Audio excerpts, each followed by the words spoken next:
So we've got dog, plate, and food. Well, this set doesn't make sense. So if a question comes for which requires you to write this in set builder notation, then you just indicate that it's not possible, or you just say impossible.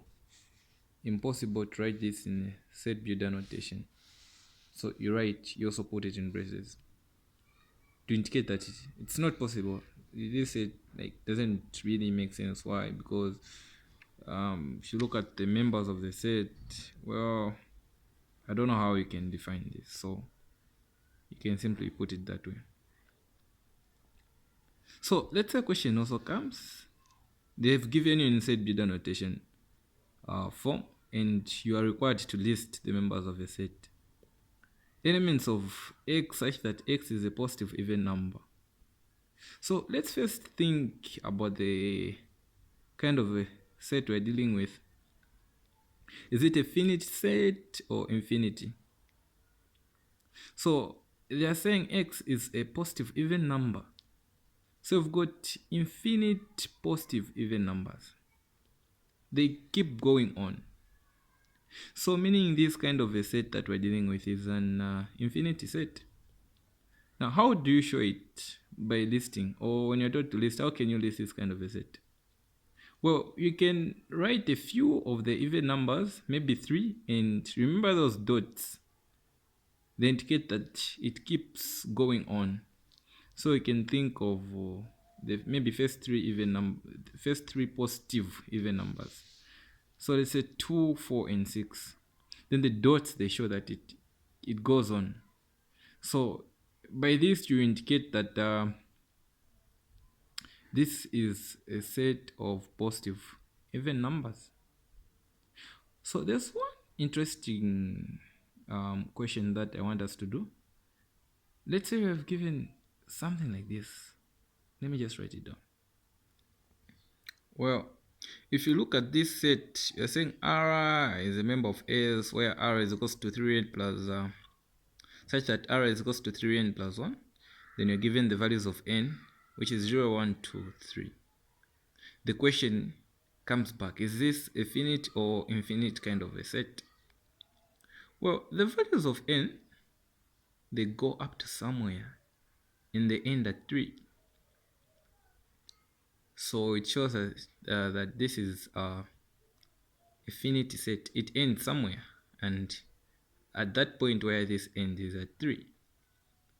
Now, when you are given such a set builder notation and you are, let's say they tell you to write the set S, so you need to find the values of R. So what are those values? So you are given n, meaning you just substitute where there is n here with these values. Let's say, for instance, you start with the first value of n, which is 0. When you substitute 0 here, we're going to have 3 times 0, which is 0, plus 1, it's 1. When you substitute 1 here, we're going to have 3 times 1, 3, plus 1, 4. When you substitute 2 here, we're going to have 3 times 2, 6, plus 1, 7, and so on until you substitute your last value. So you should have something like this down here. This will be your set S. So, you can think of lots of different kinds of sets. Let's say you're saying you're given set X and set builder notation such that X is an odd number or a positive odd number. You can try and attempt that. Now, let's try to move on and dive a little bit deeper in the set theory. Let's talk of subsets. Okay, subsets. All right. What are subsets? How can we define subsets? Let's understand what subsets are. All right. So let's say you're given two sets, set A and set B. Now, we want to understand what subsets are. So if you're given two sets, set A and set B, we can say a set A is a subset of B if every element of A is also an element of set B. You get?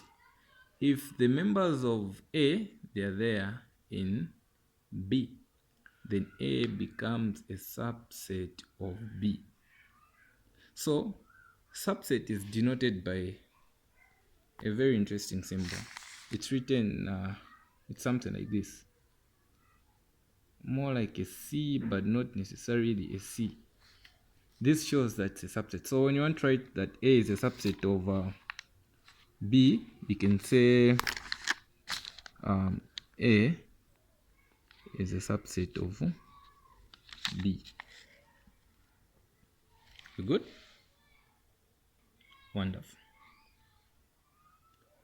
Now, there are two kinds of subsets. We've got a subset and a proper subset.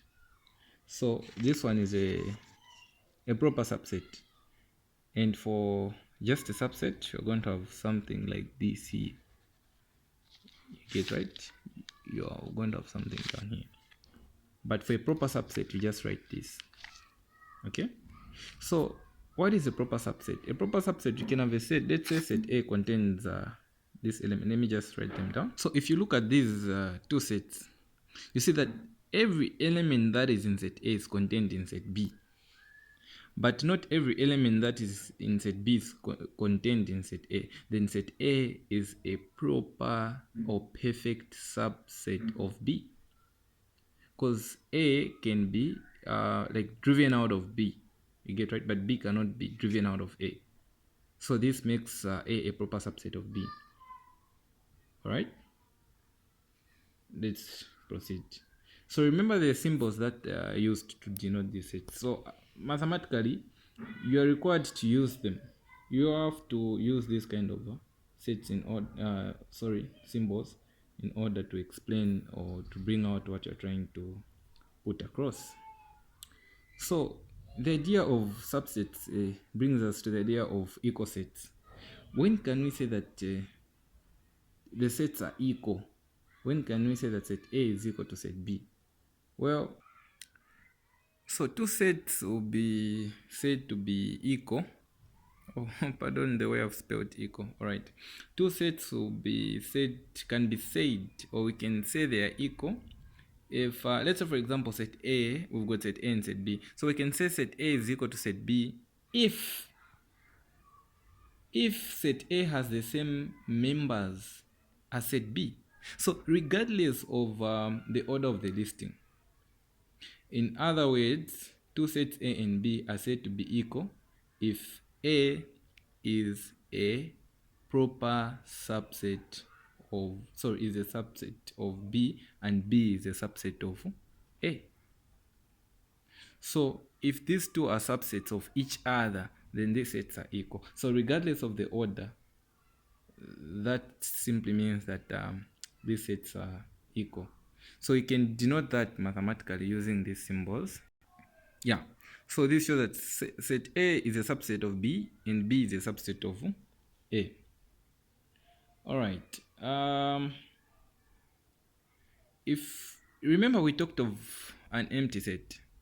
So you know that an empty set is contained in like almost every set. If we talk of subsets, so an empty set is a set that is is a subset of itself. You get right? Now, you might be asked to find the number of subsets. So remember that thing which we learned in primary? Yeah, it's the same thing here. We have 2 to the power n. You get right? So if you want to find the number of subsets, we use this here. So n would denote the cardinality, so which is the number of elements in a given set. So n is simply the cardinality of a set. So if a set has got 3 members or elements, you put 3 here, and 2 to the power 3, you get the the number of subsets that the set has. So remember that every time you are asked to find, or let's say you're given an empty set or any set, you should always remember that it will never have a zero subset because of an empty set thing. It's always a subset of a set.